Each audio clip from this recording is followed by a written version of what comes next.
Good afternoon, everyone, and thank you for joining us today. My name is Adrienne Gould, and I am a program analyst at the Department of Navy Office of Small Business Programs.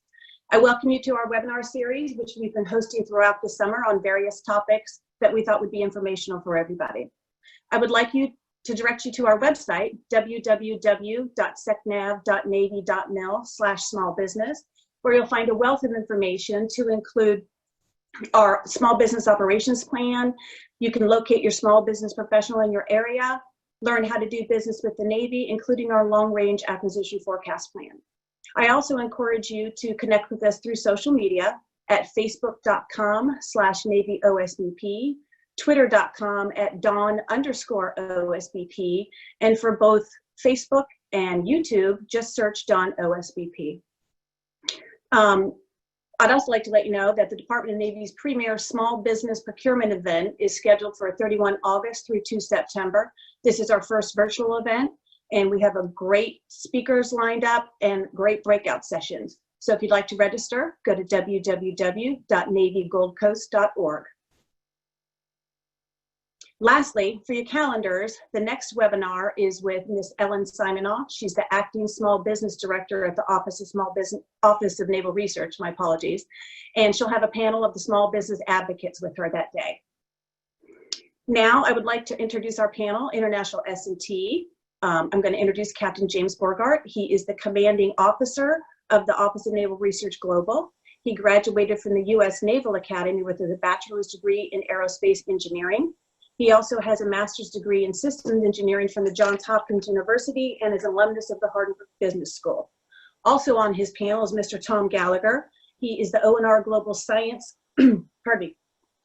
Advisor. He's been there since May 2016.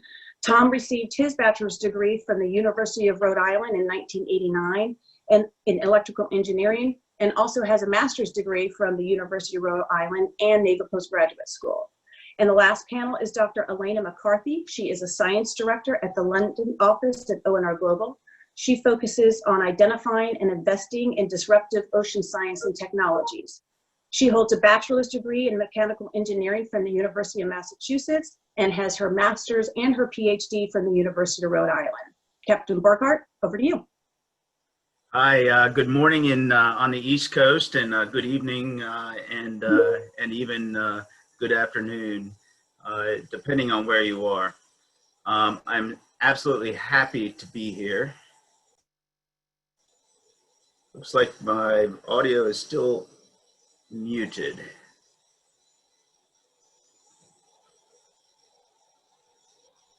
You're on, sir. We can hear you. Fair enough. It's telling me it's muted, but maybe not. Anyway, good afternoon, and thank you, Adrian, for that kind introduction, and thank you for the opportunity to share a bit about ONR Global and how we can help small businesses around the world. I'd like to share some slides with everybody, and these slides are available on the website.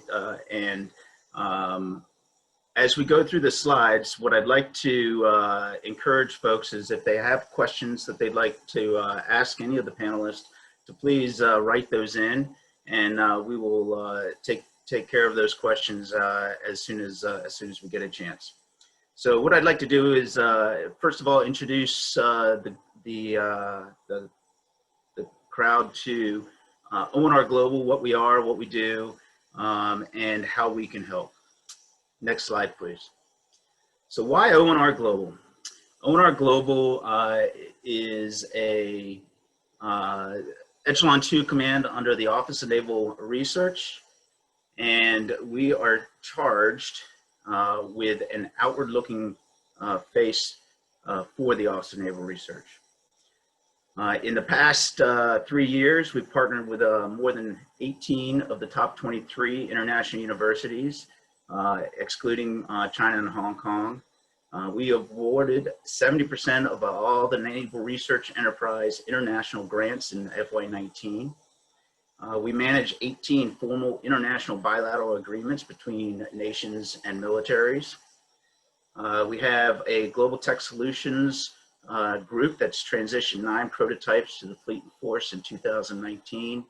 And we've conducted 11 experiments to inform innovation decisions for the Naval Research Enterprise. We are a very small and agile command with the vast majority of our personnel deployed overseas. We also, a very short period of time on board for most of our technical staff.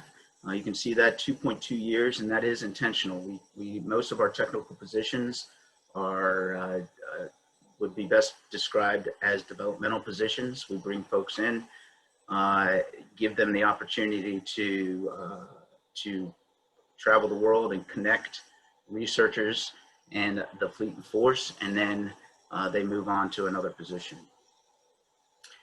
And you can see at the bottom there, the bottom line is ONR Global manages relationships that connect naval relevant science and technology. Next slide, please. So what's our mission? ONR Global's mission is to serve as the enduring Navy and Marine Corps global presence in technical and operational communities, investing in trusted partnerships to discover and connect science and technology leaders for sustained maritime security. That's a lot of words, and what I'd really like people to understand is ONR Global is all about those trusted partnerships. Those trusted partnerships are based on that enduring presence, and what we're trying to do is connect science and technology leaders. And finally, our vision is to be that partner of choice for science and technology leaders. Our primary documents that we base our operations on are the National Defense Strategy, a design for maintaining superiority, maritime superiority, and Naval Research and Development Framework. Next slide, please. So when I say investing in trusted partnerships and using that enduring presence to do so, this slide demonstrates the breadth of locations that ONR Global is located. 113 or so of personnel in the command in 27 different locations. Some of those locations are just one or two people, and some of those locations, our biggest location is approximately 14 folks here in London. Our focus is on that international research and partnerships and connecting the science and technology to the fleet and force, and seeking out and learning global technical awareness. Next slide, please. One thing to note on where we're located, we are also co-located with many of our sister services. In fact, our headquarters here in London has both the Air Force and the Army also co-located. So connections.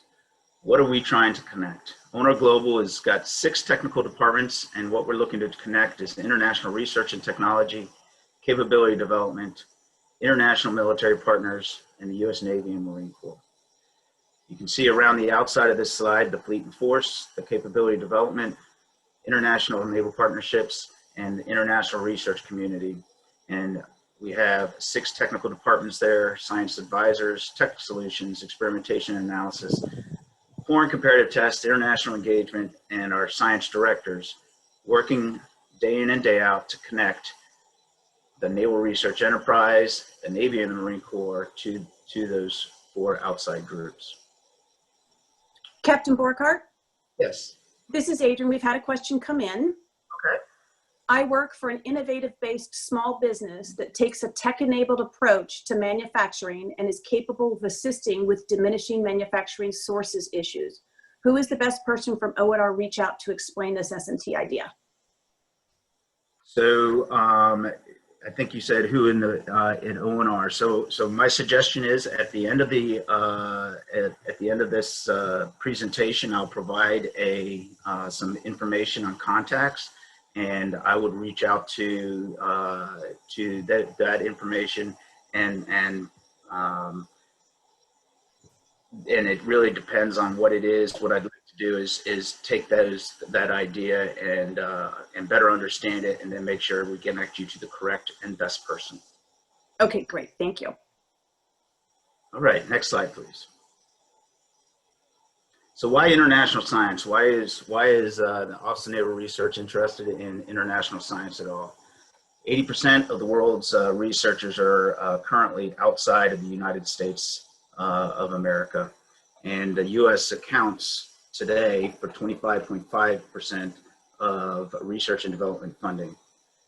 Top EU funded countries like Germany and France and the UK account for another 220 billion, and the top Asian countries, China, Japan, and Korea, account for about $613 billion. So you can see a number of folks that there is a significant amount of research going on outside the U.S., and that percentage is actually increasing pretty significantly. And so we need to better understand the research that's out there and better connect it back to the research that we're doing back for the Navy and Marine Corps. Next slide, please. So earlier I showed you where ONR Global is located. In fact, on this slide now, you can see our locations for our international science, so where we put our science directors, overlaid on top of the top universities in the world. And you can see they're lined up fairly closely with where those top universities are located. Next slide. So international academia, 27 of the top 50 universities and 60 of the top 100 are outside the US.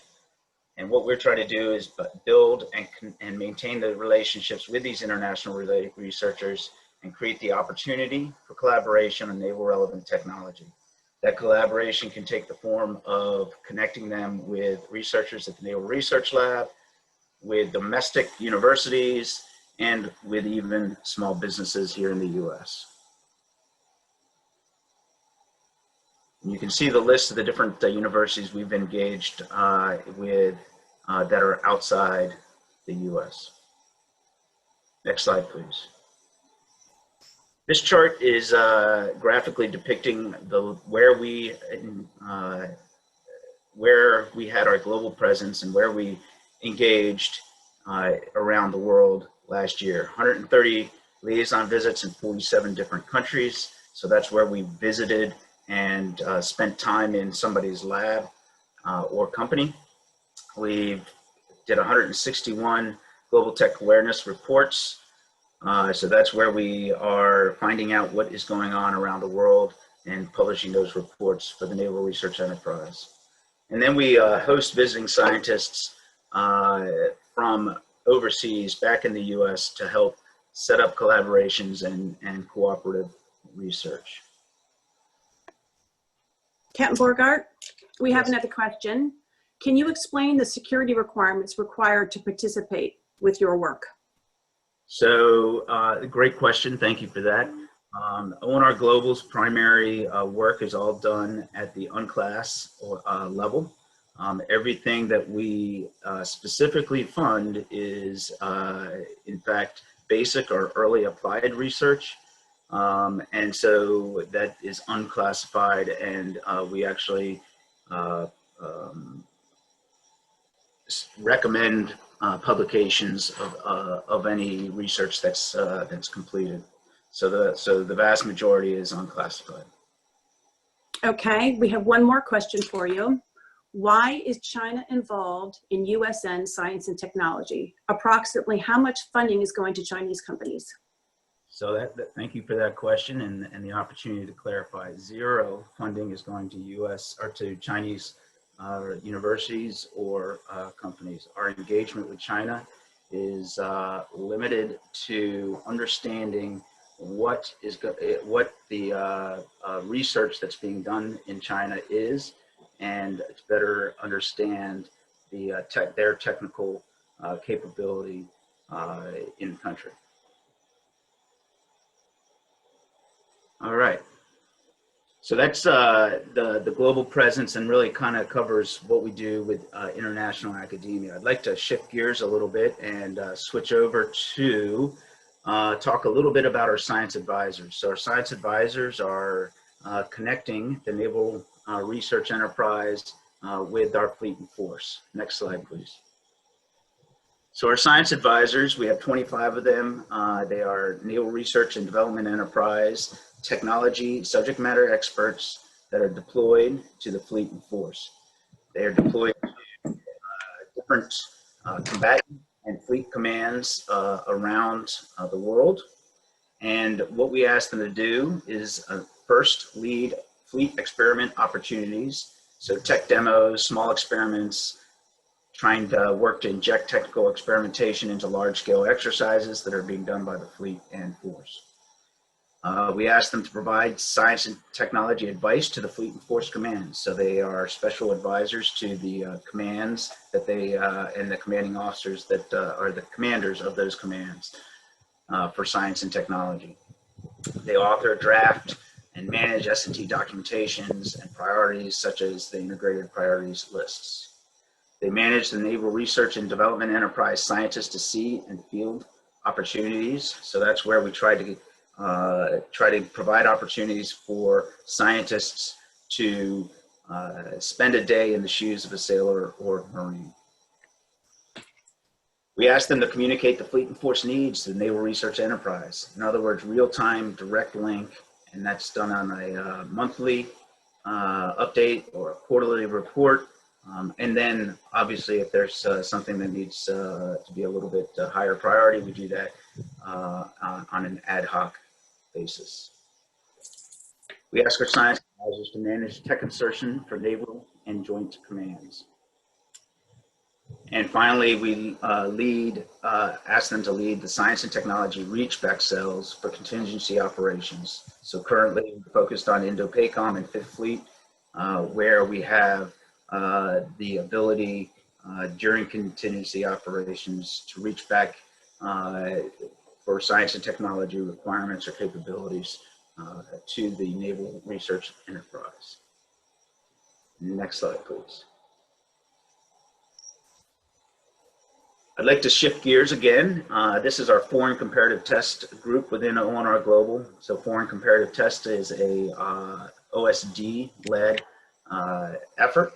And the mission of foreign comparative tests is to find, assess, and field world-class technologies to enhance military capabilities and provide long-term value. Where ONR Global comes in is we are the Department of agent for the foreign comparative test effort. We manage and oversee all the Department of Navy foreign comparative test projects for the Navy and Marine Corps. And as you can see on this slide are a number of the different foreign comparative test projects that are being done for different warfare centers across the Navy. You can see they're pretty well spread across the world. Next slide, please. So just a couple of things that I wanted to highlight for ONR Global's relationship with small business. ONR Global itself does not award any contracts, so we are not a contracting group. However, we do award international research grants. These can be international academia or to international small business. And these are based, like I said earlier, basic and early applied research grants. ONR Global does provide the Naval Research and Development Enterprise insight into fleet and force S&T needs. So we're putting together this integrated priorities list, JCD, TDs, UONs, and such. ONR Global does provide the fleet and force insight into the state of the art for S&T. So whether that's through staff briefs, global tech awareness reports, Naval Research Enterprise connections, we are trying to ensure that the fleet and force understand what the state of the art is in S&T. We also work with the embassy and country teams and defense attaches trying to identify capability products that we can bring back to the States. For example, foreign comparative testing, or even allied prototyping initiative and international partners. We do an annual prospectus.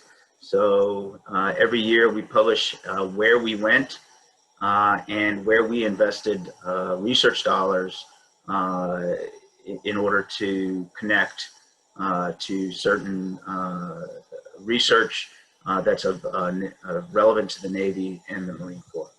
And that's available for anybody who would like a copy.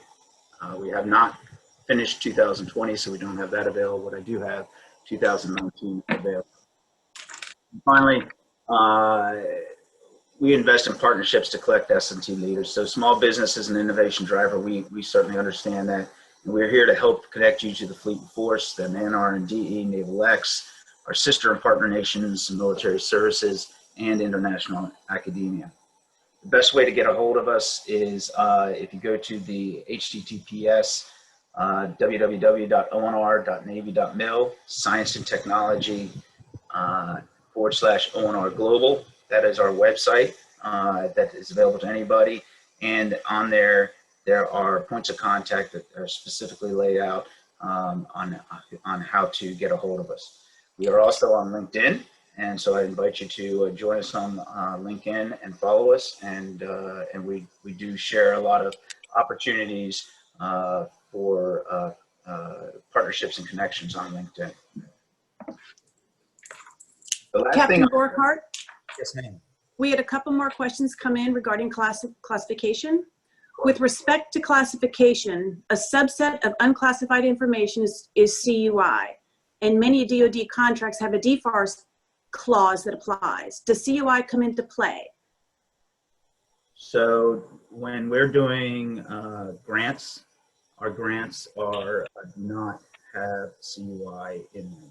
So it is open, publishable research that we work with.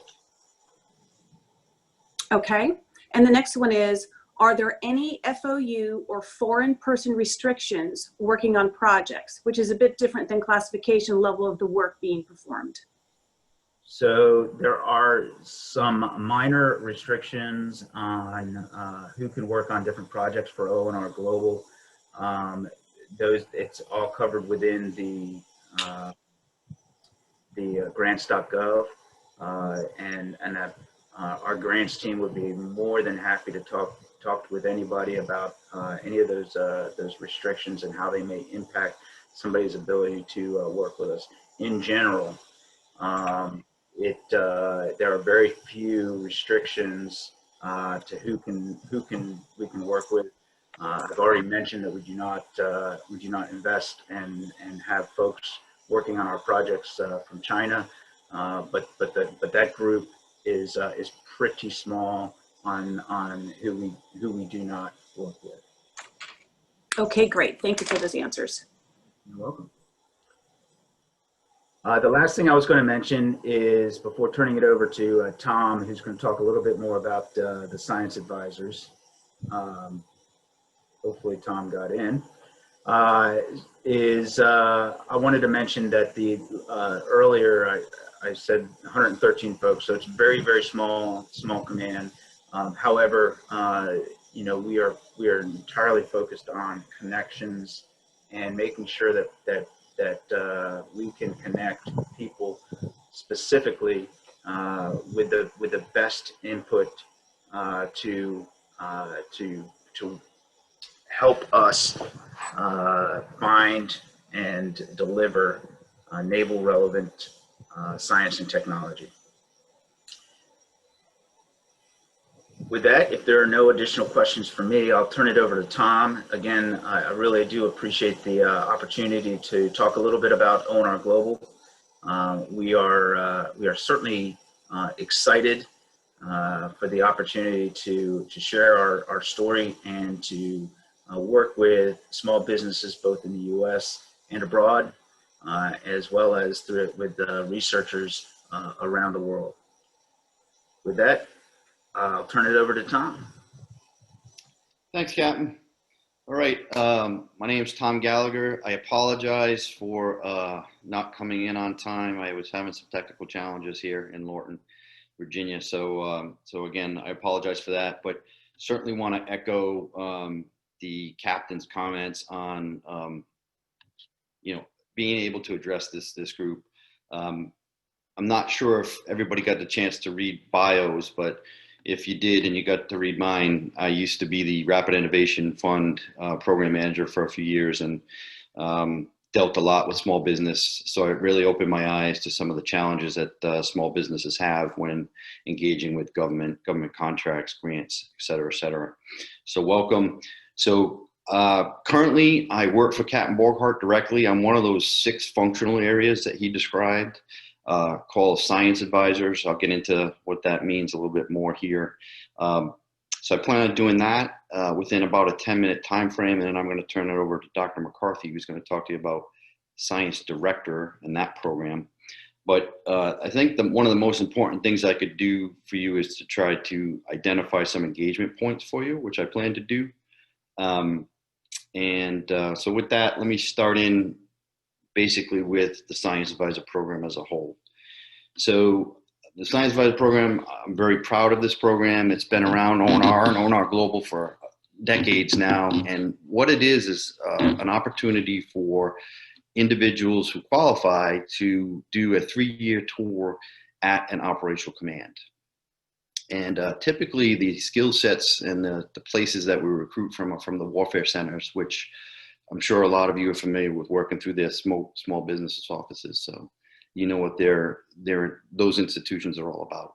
And so we take these people and we borrow them for 3 years and we place them right in the military operational command. So they are basically an outlier once they land at that command. They're one of the few that are in civilian clothes. They work strictly with the military. And what they do on that staff for the Naval Research Enterprise is, they lead experimentation events, large, small, medium.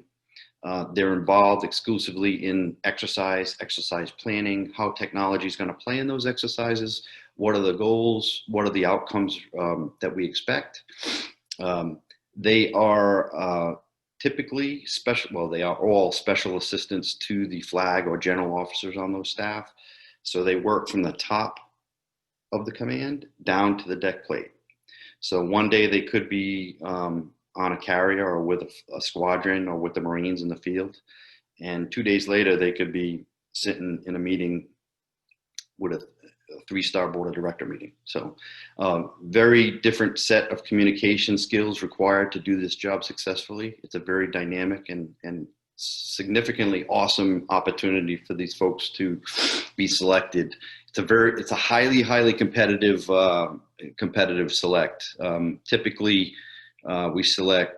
we get on an average about 15 to 1 when we recruit for these positions. Currently, we have 25 science advisor positions. One of them is in Korea. We have 2 in Japan, 1 in Bahrain, 1 in Naples, Italy. A lot of them in Norfolk, Virginia, again, because it's a fleet concentration area.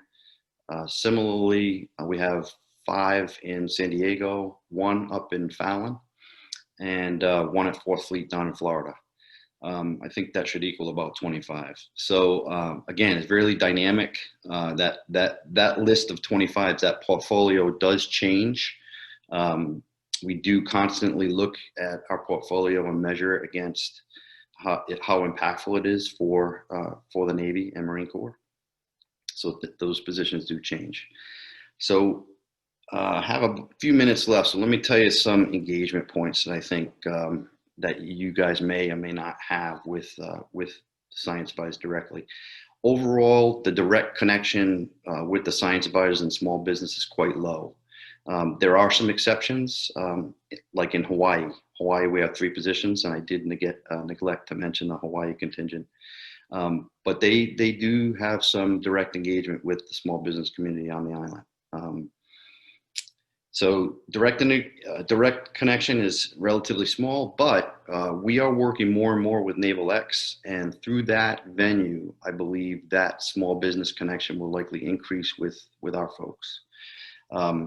Knowing that your main contacts are at the SysComs at the program office level, and we do engage with those organizations directly as well.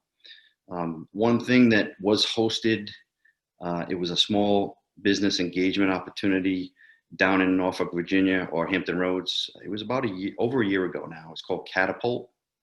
These events do happen from time to time. A lot of the science advisors were involved in that, where you could have one-on-one conversations with them to find out really what the requirements of their commands were. A lot of ONR program officers were also involved in this because this was a CNR initiative at the time. Admiral Hahn kicked it off. So things like that do happen from time to time, but I would strongly recommend that you participate in those if those opportunities arise in your geographical area. So again, I don't know if there's any questions, but I'll take any questions. And the group really encourages the back and forth dialogue because we want to ensure that we're answering questions that you may have about ONR and ONR Global. Over. Hey, Tom, we Yes. did have a question come in. Would lighting modernization research, for example, researching LED topside naval lighting, be something that falls under the global scope of focus? Yeah, absolutely. We do a lot of, shipboard lighting. LightFar is one of them, not only for lighting purpose, but also for connectivity throughout the ship. So certainly, yes, that would be something that our science advisors were working at one point. So if this individual would like to reach out to me, I'm happy to point him in the right direction. Over. Great, thank you. All right, if that's all the questions, I'd like to, at this point, turn it over to Dr. McCarthy, and she'll give you a dose of the Science Director Program. Over. Hi, I'm Elena McCarthy, and I am a Science Director. I'm at the ONR Global office in London. I was fortunate enough to also have been a science advisor, so I worked with Mr. Gallagher. So I have a long history with ONR Global. As you heard earlier, Science Director's job is to enhance the Navy's awareness of global technology. We work out of offices all over the world to scout for technologies for ONR and the Navy at large. And as you heard earlier from the captain, we don't award contracts for goods or services, but we do award grants for basic research. And this is mostly to laboratories and universities throughout the world. If you want to learn a little bit more about the type of science that we are interested in, you can certainly look in the prospectus that you saw mentioned earlier, as well as our annual report. And I would also encourage you, if you want to see a list of all the awards that we give every year, they are all listed at DTIC, which is the Defense Technical Information Center, and you can find that online. I saw there are quite a few technical questions that I'm happy to answer. And I could talk a lot more about science directors, but we don't, as I mentioned, really get that much involved with small business unless they're doing a very basic research. As I said, we work mostly with universities. So I'll wrap up here and we can all answer any questions that you have. Okay, Dr. McCarthy, I think there's one that came in you wanted to answer. Are you leveraging AI, ML in your R&D efforts? Are there any specific examples you can share? Want to understand how industry innovators can support your work and priorities? Right, I like that question. And it actually, the example, excuse me, I'm going to give you relates, this is Mr. Weissman's question, I believe. He asked also about DARPA, do we work with DARPA? And the answer is yes, we do. We also have many research projects that either focus on machine learning and AI or employ it in some way. An example I can give that I've been involved in recently, my background is in underwater acoustics. And so we're using machine learning to develop algorithms that will pull signals, transient signals, out of background noise in the ocean. So in particular, we were looking for whale calls because we're quite concerned about our effects on marine mammals. So we're using machine learning algorithms to find those transients in these enormous amounts of data. And some of that work we're doing with DARPA. And And so that's just one example of a project that I'm involved in. As I said, there's many, many. In fact, we have one science director who is specifically focused on AI in the London office, and many of the other science directors are as well. So I think that gives you a little bit of idea of what we're doing, I hope. Thank you. Thank you, Dr. McCarthy. From Mr. Colston, we are a small, upcoming scientific company. We have many products to offer. One is an NTC, non-Turing controller, which will replace a PID. It requires zero tuning. Which entity would we need to contact to show our product and its capability? And then he said his technology is matrix-based, and he's attempted to go through DARPA and SAM, but has had some issues.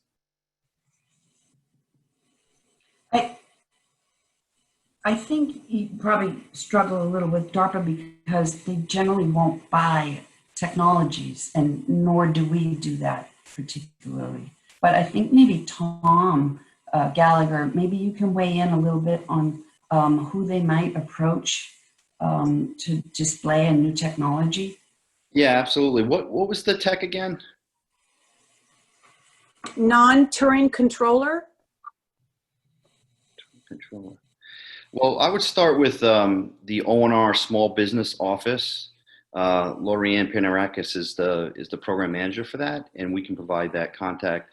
That should be your initial contact, and then if there's a Syscom that's really involved more in that tech area, she will refer you to them.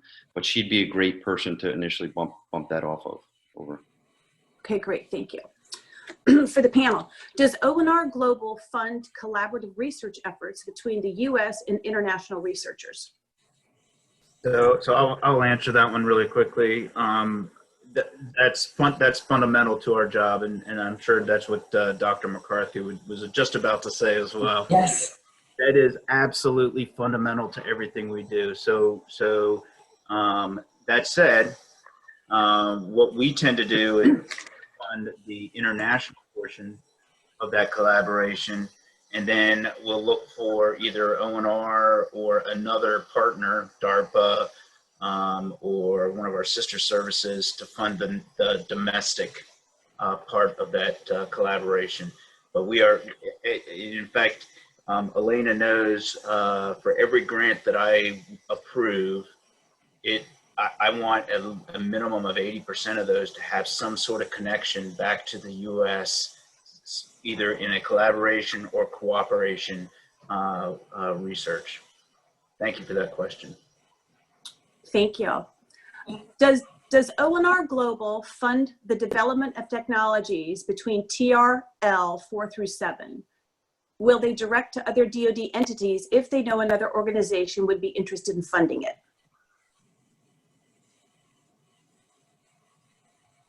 So I think that was go ahead, Elena, if you'd like to. Yeah, I'm happy to answer that. We are generally focused at much lower TRL levels. However, if certainly if somebody sends me something, a white paper that I find interesting and relevant, even if it's at a higher TRL level, I would pass it on to the appropriate program officer back in Washington. Absolutely. Yeah, I think just to complement that, the majority of the maturity level you're talking about is really handled at the program office level that resides within Syscom construct. So the PEO level and program management offices will really handle that level of tech. And that said, you know, Dr. McCarthy is absolutely right. If we learn of anything, because we are so focused on connections and those relationships, if we learn of something new that we think is a match for a specific group, like Tom mentioned, one of the PMAs or PEOs or warfare centers, then we will absolutely make those connections. great, thank you. Do you work with any of the service-related universities / schools, such as the Naval Academy, Citadel, etc.? So I'm happy to answer that. Absolutely, we do. In fact, we work with Navy Post Grad School. We've got a couple of things working right now with U.S. Naval Academy. We do not tend to work with the Citadel and the Army and Air Force academies. We let our sister services do that work. However, there's no reason we wouldn't connect with them as well, especially if it's a research area of interest that's multi-service. So absolutely, we do work with those other with the service schools, as well as with the rest of the Naval Research Enterprise, Naval Research Lab, and the other service labs. Okay, great, thank you. This is for Dr. McCarthy. Have you solved the challenge of high frequency radio wave receivers underwater and for space to ground to hydro droids? No, we have not. If you have something to contribute, please email me. That would be great. Thank you. Yeah, we've Great. a lot of time focused on underwater communications, and it's, as you know, always a struggle. Okay. So, We had your one more come in. ideas. We had one more come in for you, Dr. McCarthy. If you are primarily focused on using academic institutions for research to develop solutions, how are SMs used to contribute their expertise and contribute? Can any examples be provided? So SM meaning small business? I'm assuming small business, small manufacturers, maybe? Small manufacturers, okay. There are some instances where, for example, we will fund a university researcher who may work closely with a small business that is highly specialized. Generally, that is how we would work. It's not very common for us to fund directly a business. It would usually be a small business that provides a service, like a kind of lab testing or tank testing or that type of thing, and would work directly with university professor. So we would fund through the university. So I would say if you're interested in that kind of thing and you're a small manufacturer, you probably want to team up with some university researchers or laboratory. Okay, great, thank you. Next question, who is the best contact for Global for security assessments?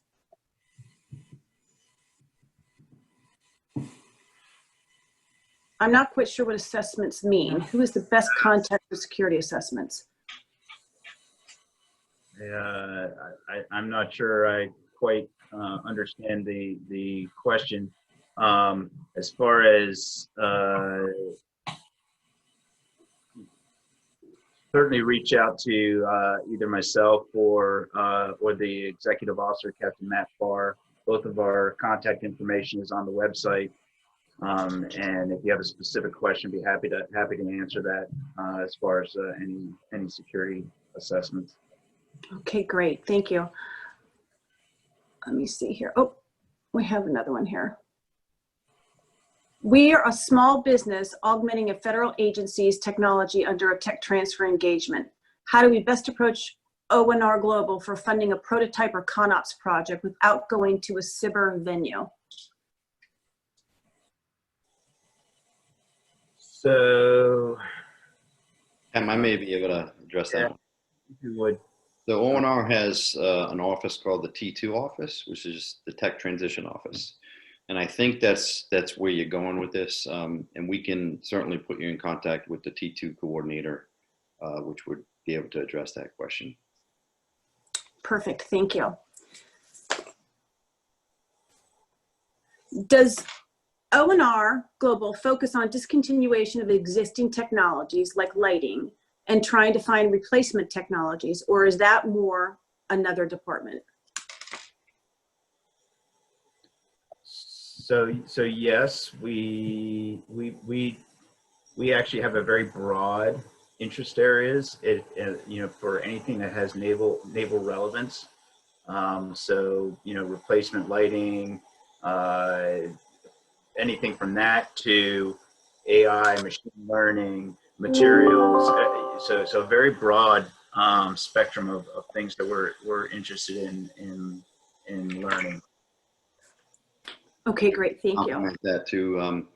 You know, we have, as all of us have stated, we have a very large network that we operate within, and lighting is certainly an area that we work. In fact, I know Eric Pitt at NAVC, who's Future Carriers. He's the program manager for Future Carriers over at the Navy Yard. He was working, you know, lighting and lighting upgrades, new tech for lighting, new development, you know, during new construction of either carriers, submarines, ships.